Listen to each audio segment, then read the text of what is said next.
Grabe kay mo ba? Sige mong ingon nga ang Romano Katoliko nga relihiyon gitukod ni Kristo. Mabasa ko no sa Mateo 16, versikulo 18 hangtod 19. Pero kung basahon nimo, wa gyud mabasa bisag usan lang ka kudlit nga pulong Romano Katoliko.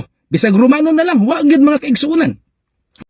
Basta mga pastoy o sulpot o tagak, hilig kaayo manrambaw sa mga pulong o sa mga doktrina o ilabi na kanang gitawag og sa nakasulat sa balaang kasulatan. Nga naman kay kini mo mga tawhana ginatwist nila kanunay ang kamatuoran kay para ipasulod nila ang ilang pangunahuna, ang ilahang gitawag og kaugalingong teachings para maabot sa punto nga magkabuot nila ang ilahang gitawag og personal nga interest.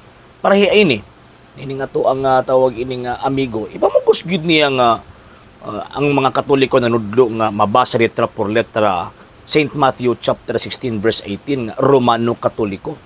So para ingnon ba nga mingon bang may mabasa man gid na para dayag or hayag rather ang iyang pagkontra concerning sa Santa Iglesia Katolika Apostolika Romana nga binase sa St. Matthew chapter 16 verse 18. Walay buutan nga defensor Katoliko nga miingon nga si Kristo nagngalan sa iyang kaugalingong iglesia diha sa St. Matthew chapter 16 verse 18. Kaya ang Romano Katoliko magod kana nga term o sa kana ka descriptive term. Lahi po tong official name. Kaya ang official name sa Iglesia Katolika, One Holy Catholic Apostolic Church. Muna iyang official name. Pero kining yung Roman Catholic description kini sa One Holy Catholic and Apostolic Church from Jerusalem na abot o gitawag og Roma. So St. Matthew chapter 16 verse 18 wa manihatag si Kristo og name diha aron ipamugos nimo nga di gid mabasa tawag ining Romano Katoliko St. Matthew chapter 16 verse 18 usa no pagbasa nga wa man naggalan sa Kristo anang mao si tasa. Pero mailhan nimo nga Romano Katoliko na sa pamulong ni Kristo St. Matthew chapter 16 verse 18 kay tataw og tin-aw ang iyang gipamulong nga kanang iglesia hadi mawala. Ingon pa ni Ginoong Jesucristo, et forte inferinon prevalibunt adversus iyang. Bisan ang ganghaan sa impyerno, dili gyud makabuntog ini.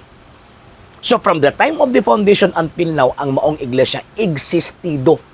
Kung existido kini, buti pasabot, piki lang ng gawas after 16th century. Mga bugos na nga mga sikta nga nag-angkong Kristiyano kanang gawas human sa ika-16 ka siglo nga mga apo anak ni Martin Luther. Ano man kay Iglesia gitugod ni Kristo, St. Matthew chapter 16 verse 18 ingon pa niya bisan ang ganghaan sa impyerno di makabuntog ini. Nya himuon nimo bakakon si Kristo aron ingnon nga tinuod mo.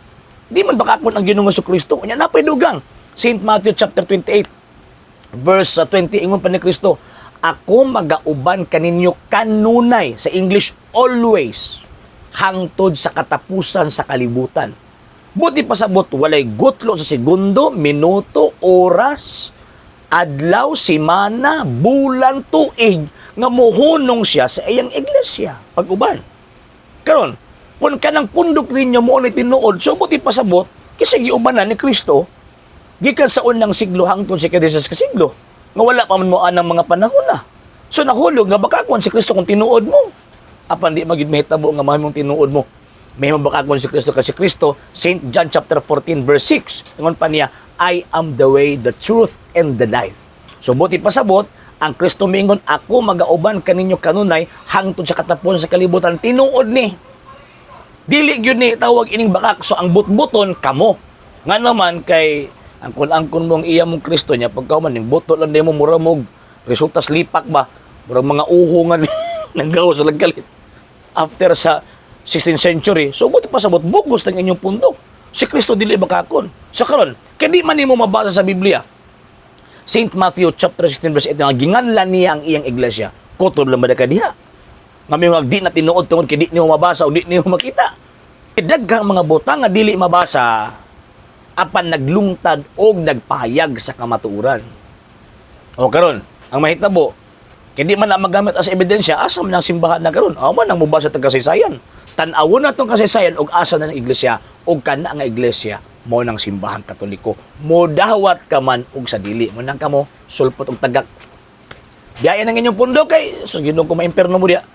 Sa hindi pa po nakapag-follow sa mga pages po natin, i-follow nyo po yung mga pages po natin, RJ Horolanciano II, TV Apolia Punto Argumento page, Kuya Apologies TV page, and RJ's Vlog 2022. And pwede rin po kayo mag-send po dyan ng Facebook stars. And also, sa ating po mga channels, sa hindi po nakapag-subscribe, i-subscribe po ninyo yung mga channels natin, Dalay Catholic, Apologies International Official, RJ Sano II TV, Kuya Apologies TV, and Barrio Kawayan Religious Forum. And pwede rin po kayo mag-send po dyan ng super sticker, super chats, and super thanks. And maraming salamat po sa mga kapatid ko mga Katoliko na ulis pong tumutulong sa programa po natin. Maraming salamat po. Nang dahil po sa tulong at suporta po ninyo, ang programa pong ito, until now, andito pa rin po sa social media. And until now din po, nangangailangan pa rin po tayo sa tulong at suporta po ninyo dahil wala po kami magagawa rito mga sir, mga ma'am, kung wala po yung tulong at suporta po ninyo. Sa gusto pong tumulong, sa gusto pong sumuporta, pwede po ninyong ipadala ang tulong at suporta po ninyo sa pamamagitan po ng ating mga account numbers dyan po sa ating pong screen. And pwede nyo po kaming i-message sa ating pong page kung via remittance po yung ipadala po ninyo. Maraming salamat po in advance.